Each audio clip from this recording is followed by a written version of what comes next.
Astrologer Ramakrishna Ghosh আমার এই channel অর্থাৎ অ্যাস্ট্রোলজার রামকৃষ্ণ ঘোষ চ্যানেলের পক্ষ থেকে জানাই আপনাদের সকলকেই স্বাগত। আশা করি ঈশ্বরের কৃপায় আপনারা সকলেই ভালো আছেন। আমি বিভিন্ন রাশির মাসিক রাশিফল নিয়ে আলোচনা করছিলাম। আজকে আমার আলোচনা কর্কট রাশির কয়েকটি ভবিষ্যৎবাণী, যা 100% সত্যি হবেই।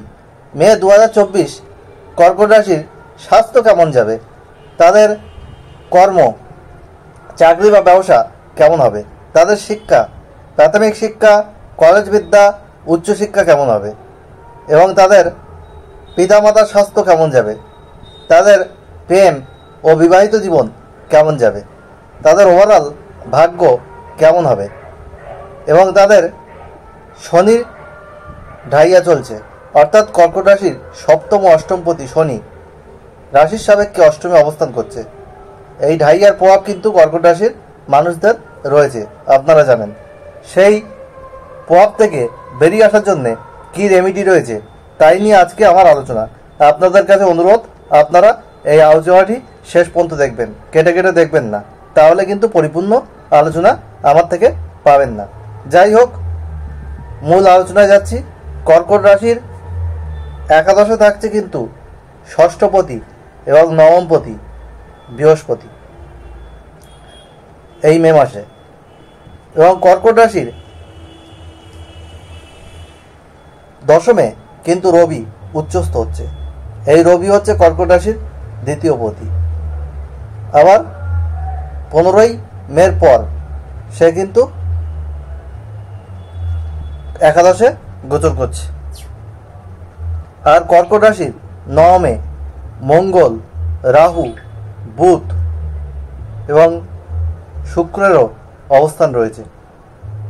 পরে অবশ্য শুক্রের ট্রানজিট হবে, মঙ্গলের ট্রানজিট হবে, বুধের ট্রানজিট হবে, আর তৃতীয় কেতুর অবস্থান রয়েছে।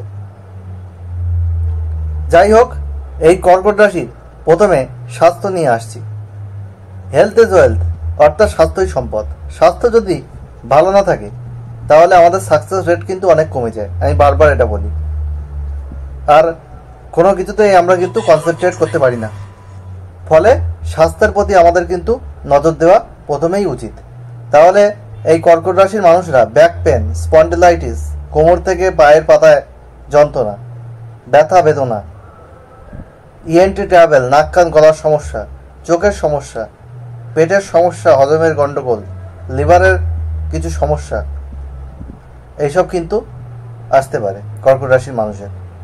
এবং কর্কট রাশির মানুষদের নিয়মিত খাদ্যাভ্যাস করা উচিত এবং যোগব্যায়াম, শরীরচর্চা করা উচিত এবং হাঁটাচলা করা উচিত প্রতিদিন, এবং সুষম আহার ও বিশুদ্ধ পানীয় গ্রহণ করা উচিত। তাহলে স্বাস্থ্য কিন্তু অনেকটা ভালো থাকবে। আর চোট আঘাত লাগার সম্ভাবনা আছে, একটু খেয়াল রাখবেন এই কর্কট রাশির মানুষরা, কারণ নবমে অঙ্গারক যোগ তৈরি হয়ে আছে, মঙ্গল রাহু যোগ, স্কিনের কিছু সমস্যা, অ্যালার্জি এগুলোও দেখা দিতে পারে। এবার আমি আসি শিক্ষা।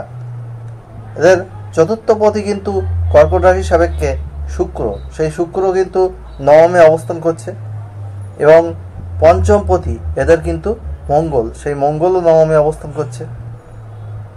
আবার নবম পতি বৃহস্পতি, সে কিন্তু একাদশে অবস্থান করছে। শিক্ষার জায়গা মোটামুটি ভালো রয়েছে। কিছু কিছু ক্ষেত্রে কনসেন্ট্রেশনের প্রবলেম হবে, বা অনেক সময় খারাপ গ্রহের দশা চললে, শনির ঢাইয়া হেতু অশুভ গ্রহের দশা চললে পরিশ্রম অনুযায়ী ফল আসবে না।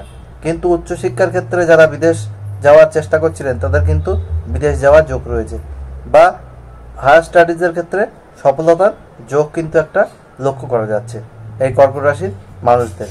এবং কর্কট রাশির মানুষদের এই মাসে প্রচুর ট্যুর, ট্রাভেলিং এগুলো হওয়ার কিন্তু যোগ পাওয়া যাচ্ছে। এরপরে আমি আসছি কর্মপতি হচ্ছে আপনাদের মঙ্গল, সে নবমে অঙ্গারক যোগে আক্রান্ত, এবং দশমে আপনাদের দ্বিতীয় পতি রবির অবস্থান মাসের 14-15 তারিখ পর্যন্ত থাকছে, তারপরে তার একাদশে অবস্থান। আর আপনাদের একটু কর্মক্ষেত্রে কিছু প্রেশার আসতে পারে, এবং আপনাদের যাদের কর্ম চলে গিয়েছিল তাদের কিন্তু আবার নতুন করে এই মে মাসে কর্ম হওয়ার যোগ রয়েছে। কর্মক্ষেত্রে আপনাদের উন্নতি, প্রমোশন, ইনক্রিমেন্ট এগুলো হওয়ার যোগ রয়েছে। তবে আপনাদের ডিসিশান ঠিকঠাক নিতে হবে। ডিসিশান মেকিংয়ে কিছু সমস্যা তৈরি হতে পারে। ঠিকঠাক ডিসিশান নিয়ে কর্মক্ষেত্রে এগোলে আপনারা অনেক প্রোগ্রেস কিন্তু করতে পারবেন। এবং দেবগুরু বৃহস্পতির কৃপায় আপনাদের ভাগ্যের সাপোর্ট কিন্তু পাবেন। ঈশ্বরের প্রতি বিশ্বাস রাখুন, আপনাদের উন্নতি হবে। আধ্যাত্মিক জায়গায় যেমন উন্নতি হবে, ঈশ্বরের প্রতি ভক্তি রাখলে আপনাদের ভাগ্যের উন্নতি হবে। এবং ভাগ্যের উন্নতির মাধ্যমে কর্মক্ষেত্রে আপনাদের যে বাধা বা যে সমস্যাগুলো আসতে পারে সেগুলো আপনারা অনেকটা ওভারকাম কিন্তু করতে পারবেন। আর ব্যবসার ক্ষেত্রে আপনাদের কর্কট রাশির সপ্তমপতি এবং অষ্টমপতি, সে অষ্টমে রয়েছে। আপনাদের ব্যবসা মোটামুটি ভালো যাবে, তবে বড় কোনো ইনভেস্টমেন্ট না করাই উচিত হবে, কারণ এখন শনির ঢাইয়া চলছে। অশুভ করে দশা চললে ব্যক্তিগত চার্ট বিচার না করিয়ে কোনো বড় ইনভেস্টমেন্ট করতে যাবেন না, তাহলে কিন্তু আপনাদের একটু সমস্যা আসতে পারে। আর্থিক ভাগ্য আপনাদের ভালো যাবে, কারণ আপনাদের দ্বিতীয় পতি দশমে উচ্চস্থ হচ্ছে, পরে একাদশে থাকছে, বৃহস্পতির সঙ্গে যোগ তৈরি করছে। যাই হোক, আপনাদের আর্থিক ভাগ্য কিন্তু ভালোই যাবে, এটা বলাই চলে। আপনাদের খরচ কিছু কিছু ক্ষেত্রে বাড়লেও আপনাদের আর্থিক জায়গায় সচ্ছলতার যোগ কিন্তু পাচ্ছি। আর আপনাদের পঞ্চমপতি মঙ্গল নবমে অঙ্গারক যোগে আক্রান্ত, ফলে আপনাদের প্রেমের ক্ষেত্রে কিন্তু একটু সমস্যা থাকবে, একটু মনোমালিন্য, কথা কাটাকাটি এগুলো হবে। একে অপরকে সময় দিতে হবে, আন্ডারস্ট্যান্ডিং করে চলতে হবে এবং একে অপরকে বুঝতে হবে। এবং বৃহস্পতির দৃষ্টি আপনাদের পঞ্চমে থাকার জন্যে আপনাদের ক্ষেত্রে দূরত্ব থেকে আবার ভালোবাসা কিন্তু তৈরি হবে। একটা বন্ধন কিন্তু আস্তে আস্তে দূরত্ব থেকেও তৈরি হতে যাবে। তাহলে কর্কট রাশির প্রেম ক্ষেত্রটা মোটামুটি কিন্তু বলাই চলে। আর বিবাহিত জীবনের ক্ষেত্রে সপ্তমপতি অষ্টমে স্ত্রীর শারীরিক জায়গায় খেয়াল রাখতে হবে। কিছু মনের অমিল আপনাদের মধ্যে হতে পারে, স্ত্রীর শারীরিক জায়গায় আপনাদের সচেতন থাকতে হবে। তার স্বাস্থ্য বিষয়ে আপনাদের অতিরিক্ত খেয়াল দিতে হবে এবং তার সঙ্গে আন্ডারস্ট্যান্ডিং করে চলতে হবে, তাকে সময় দিতে হবে, মর্যাদা দিতে হবে, তবে আপনাদের কিন্তু দাম্পত্য জীবনও শুভ হবে। আর এ মাসে আপনারা ভাগ্যের সাপোর্ট পাবেন, ভাগ্যের সাপোর্ট নিয়ে আপনারা অনেক দূর এগিয়ে যেতে পারবেন। আর আপনাদের যারা আপনারা চেষ্টা করছেন সন্তানের জন্যে, তাদের কিন্তু সন্তান প্রাপ্তিরও কিন্তু যোগ একটা পরিলক্ষিত হচ্ছে। আর যারা বিবাহের চেষ্টা করছেন তাদেরও কিন্তু বিবাহের যোগ আছে, কিন্তু লেগে থাকতে হবে, একটু দেরিতে আপনাদের বিবাহ যোগ হবে। শনির ঢাইয়াটা চলছে, যার জন্যে সম্পর্ক এসে অনেক সময় কেটে যেতে পারে। সেই জায়গাটা আপনাদের খেয়াল রাখতে হবে, লেগে থাকতে হবে এবং নিষ্ঠার মাধ্যমে করতে হবে। আধ্যাত্মিকতার উপর নির্ভর করে আপনাদের সব কাজ করলে আপনারা অনেক সফলতা কিন্তু পাবেন। আর যারা নতুন চাকরির চেষ্টা করছেন ফ্রেশার্স, তাদের কিন্তু কর্মযোগ পরিলক্ষিত হচ্ছে।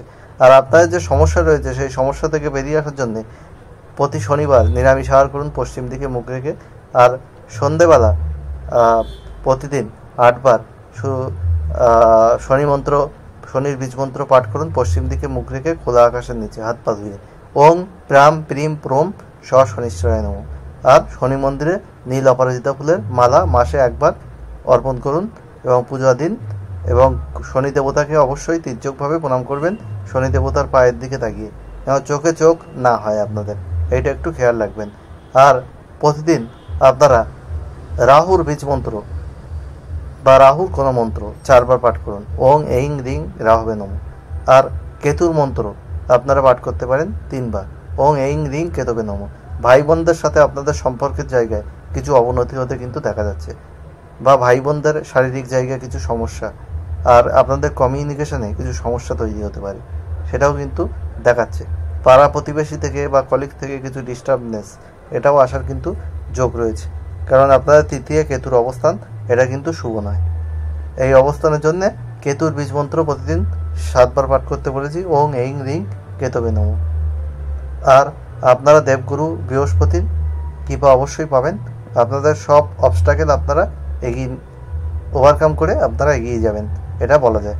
যাই হোক, আমি যেটা বলছি আপনাদের ক্ষেত্রে আমি বলে রাখি, আপনারা অনলাইনে আমাকে আপনারা একটা কোশ্চেন হোয়াটসঅ্যাপে করতে পারেন date of birth, time, place দিয়ে। ফার্স্ট কাম ফার্স্ট সার্ভ বেসিসে আমি এটা প্রোভাইড করব। আপনারা একটু ওয়েট করতে হবে, তাড়াহুড়ো করলে হবে না। আপনারা একটা কোশ্চেনের আনসার ফ্রিতে অফ কস্টে পেয়ে যাবেন। আর অনলাইনে আমার সঙ্গে কনসাল্ট করতে পারেন বা চেম্বারে এসে করতে পারেন। অন্য অন্য অ্যাস্ট্রোলজার যা ভিজিট নেয় তার 5 ভাগের 1 ভাগ ভিজিটে, এবং আমি সফটওয়্যার থেকে প্রিন্ট করে দিই না, হ্যান্ড রিটেন রিপোর্ট আপনাদেরকে প্রোভাইড করি, এবং এটার মাধ্যমে আপনারা উপকৃত হবেন। আর চেম্বারে আসলে তো আরও কম পয়সা পেয়ে যাবেন। যাই হোক, আমি যেটা আপনাদেরকে বলতে চাই, আমি হচ্ছে well qualified astrologer, PhD, net get set qualified. আমি কলেজের অধ্যাপক, আমি এই প্রফেশনের সঙ্গে যুক্ত। আমার অ্যাস্ট্রোলজি আমার নেশা, পেশা, মাল্টিপল প্রফেশনের মতো এই প্রফেশনকেও আমি সততার মাধ্যমে এগিয়ে নিয়ে গেছি। কোনো মিথ্যা ও ছলচাতুরি এখানে কিন্তু প্রশ্রয় দেয়নি। আমার সাথে পরিচয় হলে আপনারা নিশ্চয়ই বুঝতে পারবেন। যাই হোক, আর আমি কথা বাড়াচ্ছি না। কর্কট রাশির কিছু সমস্যা রয়েছে, আবার অনেক ভালো দিকও রয়েছে বৃহস্পতির গোচরের জন্য। সব কর্কট রাশির মানুষের জীবন মে 2024 সুখ সমৃদ্ধি আনন্দে ভরে উঠুক ঈশ্বরের কাছে এই প্রার্থনা করে আজ এখানে শেষ করছি। আবার খুব তাড়াতাড়ি নতুন আলোচনা নিয়ে আপনাদের সামনে হাজির হব। আপনারা সবাই ভালো থাকুন, এটাই আমার কাম্য। আজ এখানেই শেষ করলাম।